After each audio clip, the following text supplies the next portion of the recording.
Satisfy dreams of your parents.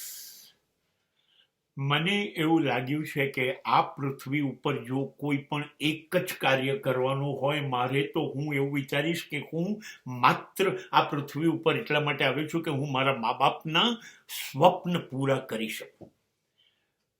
આને તમે ફરજ માનો તો ફરજ, આને તમે પ્રેમ માનો તો પ્રેમ, આને તમે ધર્મ માનો તો ધર્મ.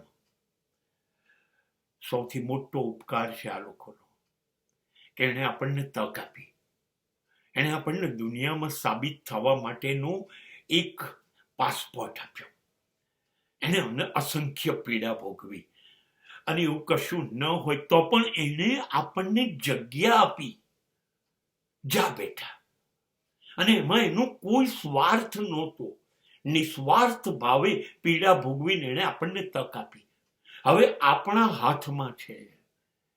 જિંદગીમાં કશું ન કરી શકીએ તો કોઈ વાંધો નથી, કશું નથી કરવું, કંઈ નહીં કરીએ, પણ માત્ર એણે જે ધાર્યું છે, એણે જે વિચાર્યું હતું કે મારો દીકરી કે મારો દીકરો આવા બનશે, અમને આમ સાચવશે, અમારું આમ ધ્યાન રાખશે, એ પૂરા કરવા એ આપણી ફરજ છે.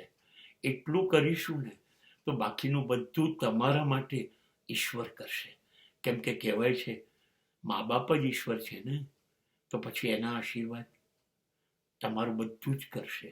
માટે મા બાપના સ્વપ્ન તોડવાનો ગુનો કોઈ દિવસ ના કરતા, નહીતર ઈશ્વર કે કુદરત માફ નહીં કરે.